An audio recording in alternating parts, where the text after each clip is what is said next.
Hi all ನಮಸ್ಕಾರ ಎಲ್ಲರಿಗೂ and welcome back to show ಮತ್ತು ಬೀದರ್ ಯೂಟ್ಯೂಬ್ ಚಾನಲ್.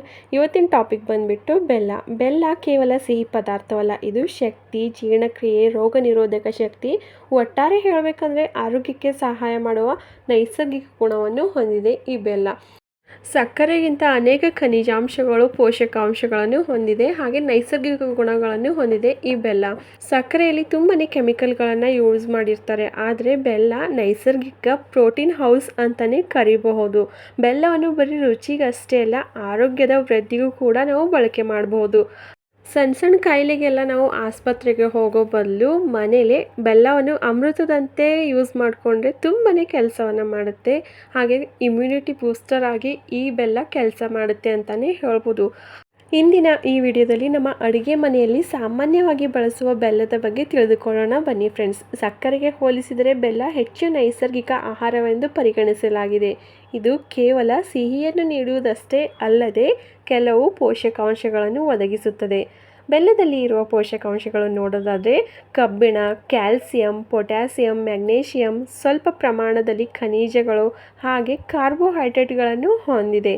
ಇಷ್ಟೆಲ್ಲ ಪೋಷಕಾಂಶಗಳನ್ನು ತುಂಬಿರೋ ಬೆಲ್ಲನ ನಾವು ಸರಿಯಾದ ಪ್ರಮಾಣದಲ್ಲಿ ಸರಿಯಾದ ರೀತಿಯಲ್ಲಿ ಉಪಯೋಗಿಸಿದರೆ ಮಾತ್ರ ಈ ಎಲ್ಲ ಲಾಭಗಳು ನಿಮಗೆ ಸಿಗುತ್ತೆ. ಬೆಲ್ಲದಲ್ಲಿ ತುಂಬನೇ ಪೋಷಕಾಂಶಗಳಿವೆ ಅಂತ ಮಿತಿ ಮೀರಿ ತಿಂದರೆ ನಿಮ್ಮ ಆರೋಗ್ಯವನ್ನು ನೀವೇ ಹದಗೆಡಿಸಿದಂತಾಗುತ್ತೆ. ಅದಕ್ಕೋಸ್ಕರ ಬನ್ನಿ ಫ್ರೆಂಡ್ಸ್, ಈ ವಿಡಿಯೋದಲ್ಲಿ ಬೆಲ್ಲವನ್ನು ಮಿತವಾಗಿ ಬಳಸೋದರಿಂದ ನಮ್ಮ ದೇಹಕ್ಕೆ ಸಿಗೋ ಲಾಭಗಳು ಮತ್ತು ಬೆಲ್ಲವನ್ನು ಯಾವ ರೀತಿ ಸೇವಿಸಬೇಕು, ಎಷ್ಟು ಸೇವಿಸಬೇಕು, ಬೆಲ್ಲವನ್ನು ಮಿತಿಮೀರಿ ತಿನ್ನುವುದರಿಂದ ನಮ್ಮ ದೇಹದ ಮೇಲೆ ಬೀಳುವ ದುಷ್ಪರಿಣಾಮಗಳು ಎಲ್ಲದರ ಬಗ್ಗೆ ಕಂಪ್ಲೀಟಾಗಿ ನೋಡ್ಕೊಳ್ಳೋಣ. ವಿಡಿಯೋನ ಸ್ಕಿಪ್ ಮಾಡದೆ ಕೊನೆವರೆಗೂ ನೋಡಿ. ಇಷ್ಟ ಆದರೆ ಲೈಕ್ ಮಾಡೋದನ್ನು ಮರಿಬೇಡಿ. ಹಾಗೆ ಇದೇ ಥರ ಹೊಸ ವಿಡಿಯೋಗಳಿಗೋಸ್ಕರ ದಯವಿಟ್ಟು ನನ್ನ ಚಾನಲ್ನ ಸಬ್ಸ್ಕ್ರೈಬ್ ಮಾಡ್ಕೊಳ್ಳಿ.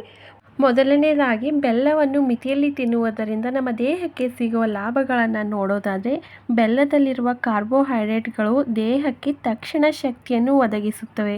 ಆದ್ದರಿಂದ ನಿಮಗೆ ಆಯಾಸವಾದಾಗ ಸ್ವಲ್ಪ ಪ್ರಮಾಣದಲ್ಲಿ ಬೆಲ್ಲವನ್ನು ಸೇವಿಸುವುದರಿಂದ ನಿಮಗೆ ಚೈತನ್ಯ ತುಂಬಿದಂತೆ ಆಗುತ್ತದೆ.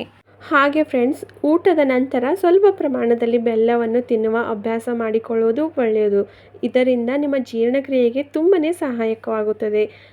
ಮಲಬದ್ಧತೆ ಸಮಸ್ಯೆ ಇರುವವರಿಗಂತೂ ಊಟದ ನಂತರ ಸ್ವಲ್ಪ ಪ್ರಮಾಣದಲ್ಲಿ ಬೆಲ್ಲ ತಿನ್ನುವುದರಿಂದ ಅಮೃತದಂತೆ ಕೆಲಸ ಮಾಡುತ್ತದೆ. ಬೆಲ್ಲದಲ್ಲಿ ಕಬ್ಬಿಣಾಂಶ ಇರುವುದರಿಂದ ರಕ್ತಹೀನತೆ ಸಮಸ್ಯೆಯನ್ನು ಕೂಡ ನಾವು ತಡೆಗಟ್ಟಬಹುದು.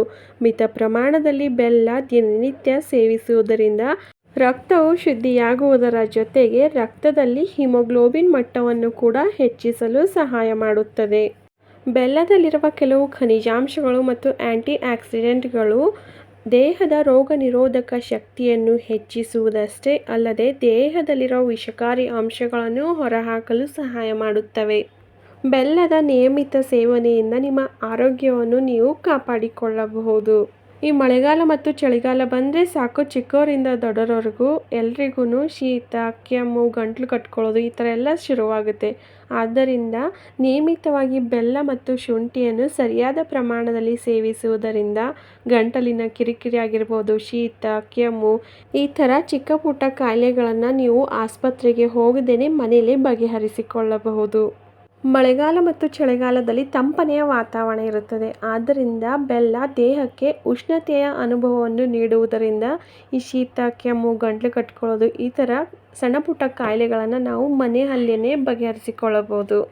ಮತ್ತು ಸಾಂಪ್ರದಾಯಿಕವಾಗಿ ಬೆಲ್ಲವನ್ನು ಕೆಲವು ಉಸಿರಾಟದ ಸಮಸ್ಯೆಗಳಲ್ಲಿ ಮನೆಮದ್ದಾಗಿ ಬಳಸಲಾಗುತ್ತದೆ. ಇದು ಶ್ವಾಸಕೋಶವನ್ನು ಶುಚಿಗೊಳಿಸಿ ಕೆಮ್ಮು, ನೆಗಡಿ ಮತ್ತು ಅಸ್ತಮಾದಂತಹ ಉಸಿರಾಟದ ಸಮಸ್ಯೆಗಳನ್ನು ನಿಯಂತ್ರಿಸಲು ಸಹಾಯ ಮಾಡುತ್ತದೆ. ಹಾಗೆ ಕೆಲವು ಮಹಿಳೆಯರಿಗೆ ಮಾಸಿಕ ಚಕ್ರದ ಸಮಯದಲ್ಲಿ ಆಯಾಸ ಮತ್ತು ದೌರ್ಬಲ್ಯದಂತಹ ಅನುಭವಗಳು ಕಾಣಿಸಿಕೊಳ್ಳುತ್ತವೆ. ಅಂತಹ ಸಮಯದಲ್ಲಿ ಸ್ವಲ್ಪ ಪ್ರಮಾಣದಲ್ಲಿ ಬೆಲ್ಲವನ್ನು ಸೇವಿಸುವುದರಿಂದ ಮಹಿಳೆಯರು ಋತುಚಕ್ರದ ಸಮಯದಲ್ಲಿ ಅನುಭವಿಸುವ ನೋವುಗಳಿಂದ ಸ್ವಲ್ಪ ಮಟ್ಟಿಗಾದರೂ ಮುಕ್ತಿಯನ್ನು ಪಡೆದುಕೊಳ್ಳಬಹುದು. ಮತ್ತು ಬೆಲ್ಲದಲ್ಲಿರುವ ಕ್ಯಾಲ್ಸಿಯಂ ಮತ್ತು ರಂಜಕವು ಮೂಳೆಗಳನ್ನು ಬಲಪಡಿಸುವುದಷ್ಟೇ ಅಲ್ಲದೆ ದೈಹಿಕ ಬಳಲಿಕೆ ಅಥವಾ ಸುಸ್ತು ಎನಿಸಿದಾಗ ಬೆಲ್ಲದ ತುಂಡು ಅಥವಾ ಬೆಲ್ಲದ ಪಾನಕ ಕುಡಿದರೆ ತ್ವರಿತವಾಗಿ ನೀವು ಚೈತನ್ಯನ ಪಡ್ಕೋಬಹುದು. ಅಷ್ಟೇ ಅಲ್ಲದೆ ಫ್ರೆಂಡ್ಸ್, ಪ್ರತಿದಿನ ಸ್ವಲ್ಪ ಪ್ರಮಾಣದಲ್ಲಿ ಬೆಲ್ಲ ಸೇವಿಸುವುದರಿಂದ ಚರ್ಮದ ಅನೇಕ ಸಮಸ್ಯೆಗಳನ್ನು ದೂರ ಮಾಡಿಕೊಳ್ಳಬಹುದು ಹಾಗೂ ದೇಹದ ಸ್ವಾಭಾವಿಕ ಶುದ್ಧೀಕರಣ ಮತ್ತು ಚರ್ಮದ ಹೊಳಪಿಗೆ ಸಹಾಯಕವಾಗಿದೆ. ಇಲ್ಲಿವರೆಗೂ ಬೆಲ್ಲವನ್ನು ಸೇವಿಸುವುದರಿಂದ ನಮ್ಮ ದೇಹಕ್ಕೆ ಸಿಗುವ ಲಾಭಗಳನ್ನು ನೋಡ್ಕೊಂಡ್ವಿ. ಇವಾಗ ಬೆಲ್ಲವನ್ನು ಯಾವ ರೀತಿ ಬಳಸಬೇಕು ಅನ್ನೋದನ್ನು ನೋಡೋದಾದರೆ, ಊಟದ ನಂತರ ಸಣ್ಣ ತುಂಡು ಬೆಲ್ಲವನ್ನು ಸೇವಿಸುವುದು ತುಂಬನೇ ಉತ್ತಮವಾಗಿರುತ್ತದೆ. ಹಾಗೆ ಸ್ವಲ್ಪ ಉಗುರು ಬೆಚ್ಚಗಿನ ನೀರಿನಲ್ಲಿ ಬೆಲ್ಲದ ಪುಡಿ ಸೇರಿಸಿ ಕರಗಿಸಿ ಕುಡಿಯುವುದರಿಂದ ನಮ್ಮ ಅನೇಕ ಕಾಯಿಲೆಗಳನ್ನು ನಾವು ಆಸ್ಪತ್ರೆಗೆ ಹೋಗದೆ ದೂರ ಮಾಡಿಕೊಳ್ಳಬಹುದು. ಮತ್ತು ನಿಮಗೆ ಚಹಾ ಅಥವಾ ಕಾಫಿ ಕುಡಿಯುವ ಅಭ್ಯಾಸವಿದ್ದರೆ ಸಕ್ಕರೆ ಬದಲಿಗೆ ಬೆಲ್ಲವನ್ನು ಬಳಸಿ ಸೇವಿಸಿದರೆ ಉತ್ತಮವಾಗಿರುತ್ತದೆ. ಮತ್ತು ಎಳ್ಳು ಬೆಲ್ಲ ಲಡ್ಡು ಹಾಗೆ ಕಡಲೆ ಬೆಲ್ಲ ಲಡ್ಡು ಮತ್ತು ಇನ್ನಿತರ ಸಿಹಿ ಪದಾರ್ಥಗಳಲ್ಲಿ ಮನೆಯಲ್ಲಿ ನಿಯಮಿತವಾಗಿ ಬೆಲ್ಲ ಸೇವಿಸುವುದು ತುಂಬನೇ ಉತ್ತಮವಾಗಿರುತ್ತದೆ. ಅದರ ಜೊತೆಗೆ ಬೆಲ್ಲದ ಪಾನಕ ಮಾಡಿಕೊಳ್ಳುವುದು ಕೂಡ ಉತ್ತಮ. ಹಾಗೆ ಶುಂಠಿಯ ಜೊತೆಗೆ ಬೆಲ್ಲವನ್ನು ನಿಯಮಿತವಾಗಿ ಮಿತ ಪ್ರಮಾಣದಲ್ಲಿ ಸೇವಿಸುವುದು ಕೂಡ ತುಂಬನೇ ಒಳ್ಳೆಯದಾಗಿರುತ್ತದೆ. ಬೆಲ್ಲ ಆರೋಗ್ಯಕರವಾಗಿದ್ದರೂ ಇದರಲ್ಲಿ ಸಕ್ಕರೆ ಅಂಶ ಇರುವುದರಿಂದ ಮಿತ ಪ್ರಮಾಣದಲ್ಲಿ ಸೇವಿಸುವುದು ಒಳ್ಳೆಯದು. ಅಂದರೆ ದಿನಕ್ಕೆ 10 ರಿಂದ 20 ಗ್ರಾಂ ಸಾಕು. ಫ್ರೆಂಡ್ಸ್, ಇಲ್ಲಿಯವರೆಗೂ ಬೆಲ್ಲವನ್ನು ಮಿತವಾಗಿ ಸೇವಿಸುವುದರಿಂದ ನಮ್ಮ ದೇಹಕ್ಕೆ ಸಿಗುವ ಲಾಭಗಳು ಮತ್ತು ಯಾವ ರೀತಿ ಬಳಸಬೇಕು ಹಾಗೆ ಎಷ್ಟು ಬಳಸಬೇಕು ಅನ್ನೋದನ್ನು ನೋಡ್ಕೊಂಡ್ವಿ.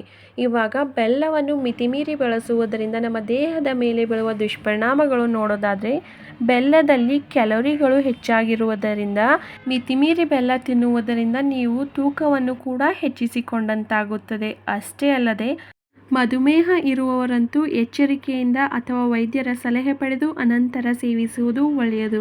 ಏಕೆಂದರೆ ರಕ್ತದಲ್ಲಿನ ಸಕ್ಕರೆ ಮಟ್ಟವನ್ನು ಹೆಚ್ಚಿಸಬಹುದು.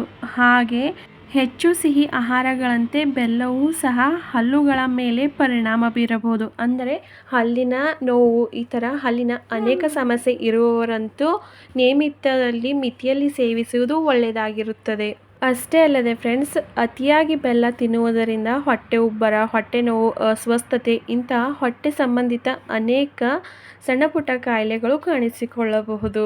ಸಕ್ಕರೆಯ ಬದಲಿಗೆ ಬೆಲ್ಲ ಬಳಸಿದರೂ ಅದು ಸಿಹಿಯೇ ಎಂಬುದನ್ನು ಮರೆಯಬೇಡಿ. ಆದ್ದರಿಂದ ಮಿತಿಯಲ್ಲಿ ಇರುವುದು ಒಳ್ಳೆಯದು. ಅತಿಯಾದರೆ ಅಮೃತವೂ ವಿಷ ಅನ್ನೋ ಗಾದೆ ಮಾತು ಎಂದಿಗೂ ನೆನಪಲ್ಲಿರಬೇಕು. ಆದ್ದರಿಂದ ಮಿತವಾಗಿ ಸೇವಿಸಿ ಆರೋಗ್ಯಕರ ಜೀವನ ಶೈಲಿಯನ್ನು ಅನುಸರಿಸಿ. ನೋಡಿದ್ರಲ್ಲ ಫ್ರೆಂಡ್ಸ್, ಬೆಲ್ಲವನ್ನು ಮಿತವಾಗಿ ಸೇವಿಸೋದ್ರಿಂದ ಎಷ್ಟೆಲ್ಲ ಲಾಭಗಳು ಸಿಗುತ್ತವೆ ಅಂತ. ಈ ವಿಡಿಯೋ ನಿಮಗೆ ಇಷ್ಟವಾಗಿದೆ ಅಂತ ಅನ್ಕೋತೀನಿ. ವಿಡಿಯೋ ಇಷ್ಟ ಆದರೆ ದಯವಿಟ್ಟು ಒಂದು ಲೈಕ್ ಮಾಡೋದನ್ನು ಮರಿಬೇಡಿ. ಹಾಗೆ ಮುಂದೆನೂ ಸಹ ಇದೇ ಥರ ಹೊಸ ವಿಡಿಯೋಗಳಿಗೋಸ್ಕರ ದಯವಿಟ್ಟು ನನ್ನ ಚಾನಲ್ನ ಸಬ್ಸ್ಕ್ರೈಬ್ ಮಾಡ್ಕೊಳ್ಳಿ.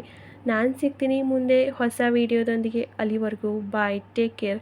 Thank you for watching my channel.